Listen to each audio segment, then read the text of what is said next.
like-and-you'll-miss-it time in Brookhaven as October rolled into November. Leaves had turned delightful shades of yellows, reds, and oranges.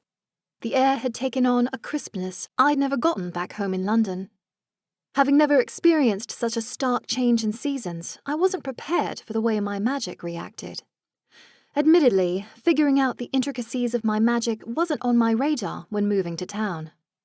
Happily, my powers continued to flourish even as the temperatures dropped. The plethora of plants situated throughout Tanya's bed and breakfast, which I now called home, flowered under my touch. Plus, High Time's marijuana crop production had tripled thanks to my magic. But the world outside was fading, and I felt the sense of impending chill deep in my core. I still wasn't used to waking up to a fogged-over window or the occasional thin sheet of ice on the windshield of Tanya's VW Bug. After Brookhaven's first real frost, she'd insisted I use it for my commute.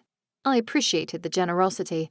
Although the walk from the B&B to High Time wasn't long, my start time often meant being up before sunrise. Laying hands on the fallen foliage didn't bring with it a sadness or mourning at the loss of nature's beauty. Instead, I could feel the promise of new life just waiting to take root and bloom again. Even when the last leaves littered the sidewalks of our tiny town, I could see the potential of what would replace the barren leaves in just a few short months. Carrying that beauty in the back of my mind dispelled the chill.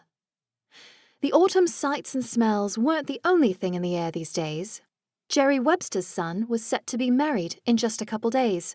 It was all anyone could talk about, especially at Ginny's, the local coffee shop. I stood by the counter, waiting for my to-go order, when Ginny appeared, carrying several trays of pre-packaged pastries. When I'd first come to town, I pegged her as the town gossip. I'd witnessed her draw information out of the people around her and pass it on in an obnoxious fashion to whoever would listen. In reality, she was a witch, like me, but where my powers centered on plants, hers were rooted in the truth. Ginny and I hadn't gotten off on the best of terms when I moved to town a few months ago. That probably had something to do with the fact that I was an unknown entity with magic of my own. Yet, after helping to solve not one but 2 murders, she decided I wasn't so bad to have around. And I had to admit, the coffee she served at her cafe was the best I'd tasted since leaving England behind. However, winning over Ginny had not improved my social standing with her brother, Chief of Police, Rick Hayes. Thankfully, I hadn't had a reason to run afoul of him in recent weeks. Out of the corner of my eye, I spotted Jerry, seated in his usual booth, newspaper laid out on the table in front of him. He looked up, and our gazes met. In seconds, he was on his feet, sauntering over to me.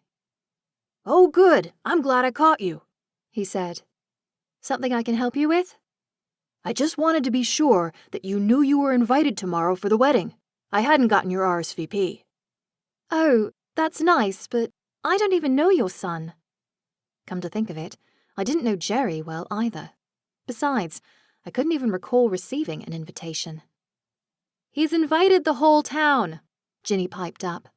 "And an RSVP of no isn't acceptable." "Ginny's right. We've invited everyone in town, and it would really make for a wonderful day to have everyone there." "Well, thank you for the invitation.